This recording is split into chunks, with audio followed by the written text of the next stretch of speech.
السلام علیکم ورحمۃ اللہ وبرکاتہ۔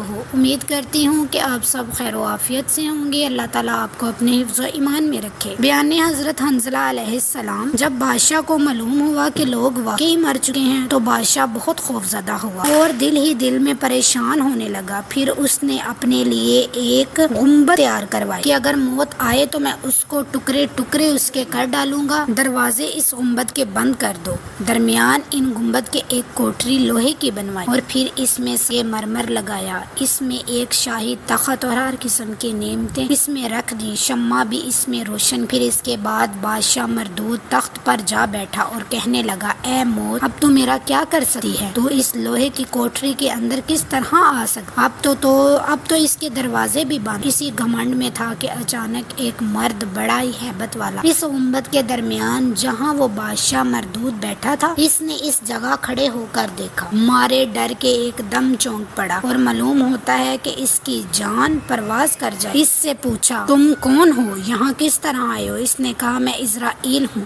طیفور بادشاہ نے کہا: تم یہاں کیوں آئے ہو؟ وہ بولے: میں تمہاری جان قبض کرنے۔ بادشاہ طیفور بولا: آج تو مجھے ذرا مہلت دے دے، کل جو چاہو سو کرنا۔ تب ملک الموت چلے گئے۔ چونکہ زندگی بادشاہ طیفور کی ایک دن کی باقی، پس ملک الموت کے جانے کے بعد مردود وہ وہاں سے نکلا اور نکل کر اپنے غلاموں کو مارنے لگا۔ جو چوکیدار تھے اس کہنے لگا کہ تم نے عزرائیل کو اندر کیوں آنے دیا؟ کیوں نہیں اس کو وہیں رستے میں مار دیا؟ انہوں نے کہا: اے ظالم پناہ، ہم نے اس کو نہیں دیکھا ہو کس طرح اندر آیا۔ اس کے بعد طیفور بادشاہ نے اس گنبد میں جا کر دیکھا، اس میں ایک سوراخ ہے۔ وہ سمجھا عزرائیل کی آمد اسی سوراخ سے ہوئی ہے، لہٰذا وہ اس سوراخ کو بند کرنے لگا۔ وہ جب بند ہو گیا اور وہ پھر بہت ہی بے پرواہ ہو گیا اور پھر اسی طرح تخت پر جا بیٹھا۔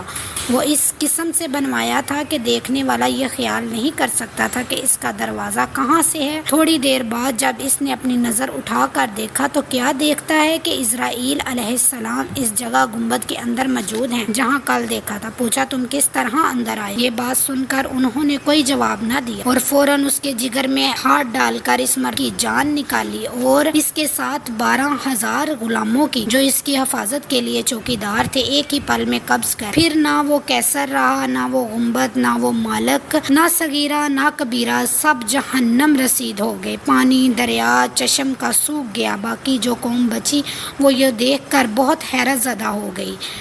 نہ تو مالک رہا، نہ اس کا چشم اور نہ پانی، سب کا سب ویران ہو گیا۔ جو لوگ بچے تھے، حضرت حنظلہ علیہ السلام نے ان سے کہا: اگر تم خدا پر ایمان لاؤ اور میری رسالت کا اقرار کرو گے تو تب تم اس عذاب سے نجات حاصل کر سکو گے، ورنہ اسی طرح بچ نہیں پاؤ گے۔ سو اس جواب میں ان لوگوں نے حضرت حنظلہ علیہ السلام سے کہا کہ یہ سب بلائیں مصیبتیں تمہاری بد ہوائی اور شوامی سے ہم پر نازل ہوئی ہیں۔ اگر تم ہم میں نہ ہوتے تو یہ مصیبتیں ہم پر کبھی نہ آتی۔ یہ کہہ کر حنظلہ علیہ السلام پر دستے درازی کرنا چاہتے تھے۔ اتفاق سے حضرت حنظلہ علیہ السلام ان سے بچ نہیں۔ بعد اس کے خدا تعالیٰ نے ایک سانپ ایسا ان کے واسطے بھیجا کہ شہر کا طول و عرض 36 کوس کا۔ سانپ نے یک بار چاروں طرف احاطہ کر لیا، شہر کو دبانا شروع کیا تاکہ مقامات ان پر تنگ ہو جائیں۔ چشموں سے دھواں نکلنے لگا، دھوئیں سے اکثر لوگ ہلاک۔ پھر اسی طرح کچھ روز بعد حضرت حنظلہ علیہ السلام اس جہاں فانی سے رحلت فرمائے۔ امید کرتی ہوں کہ حضرت حنظلہ کا بیان آپ کو پسند آیا ہوگا۔ شکریہ، جزاک اللہ خیر۔